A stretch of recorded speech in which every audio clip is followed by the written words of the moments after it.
Okay, this is the time that I'm doing a lot of writing about childbirth and trying to deconfuse the language that's been going on almost since I gave birth in 1970. But what I've learned over the years of working with the Birthing Better families who develop birthing better skills and being the director of a charitable trust called Common Knowledge that houses these skills is that in general, when we talk about childbirth, we are talking about it from three directions. The first is a truth that is global. There's no way to know what your birth's going to be like, which means that each of us as a pregnant woman and a birthing woman knows that. We're hardwired to know that. You never know what your birth's going to be like. We know that. It's a mysterious thing. So we see it as something that happens to us. And because you never know what it's going to be like, that means we don't feel in control. And that is experienced by every single pregnant woman. And this boils down into that issue about fear as well. So if it's just something that happens to us and we have no control over, then there's really nothing we can do about birth. And it's something that happens. But in the early 1980s, people who wanted to have control over birth started focusing on choices. So instead of just seeing birth as something that happens to us, we see it as an event we can plan. And we do it through a birth plan. We do it by gathering information and learning about what we want and we don't want. So instead of it's something that randomly happens, we see it more now as a wedding or the big thing that has to happen, the birth of our baby. So we want to plan the birth. It's an event we can plan. But we're now 40 years down the road on that, and we know that doesn't always work either. So if birth is just something that happens to us, you never know what your birth's going to be like, and we have no control, or it's an event we're trying to plan and gain control over in that way, but birth doesn't go to plan, so we end up back in one. So is that what we're stuck with? And what the gift that I was given in the early 70s and working with families back then is that somehow in our collective mind we realize that birth is an activity, we're doing it. We have to do it.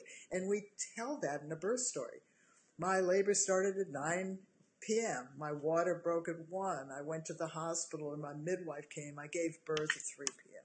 So that's time. We have time. It's an activity. We have to do it. I drove to the hospital. It took us 40 minutes to get there. Then I sat in a room. Then I got prepped for surgery.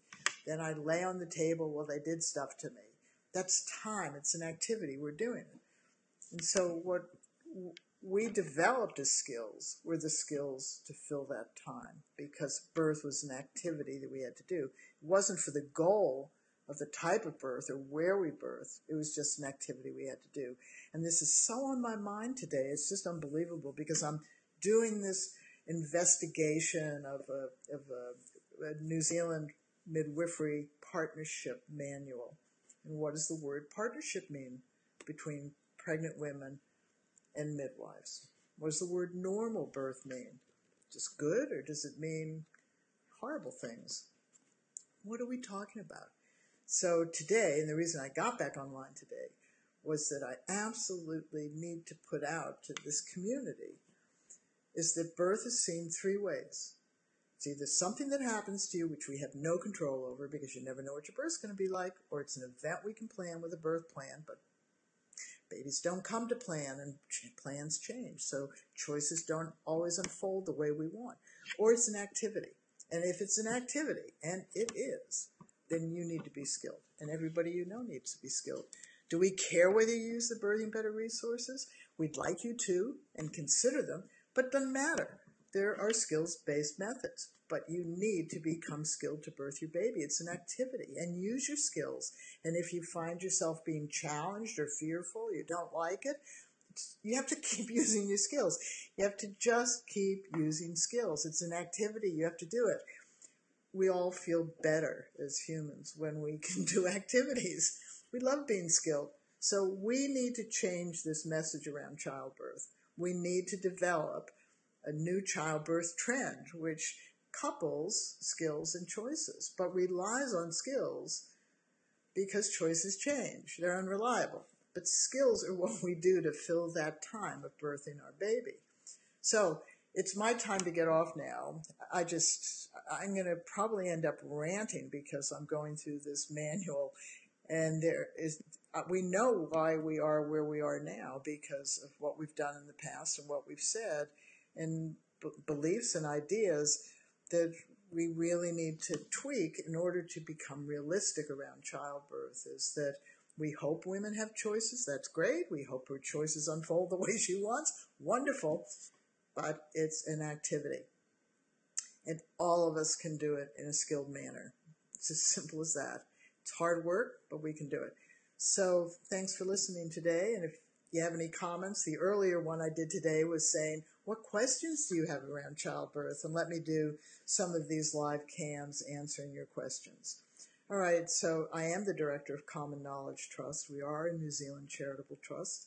And if you do buy Birthing Better resources, which are online and in lessons, all the proceeds go back to the trust because we want to grow a skilled birthing population globally, no matter where you birth, or who's present, or what happens.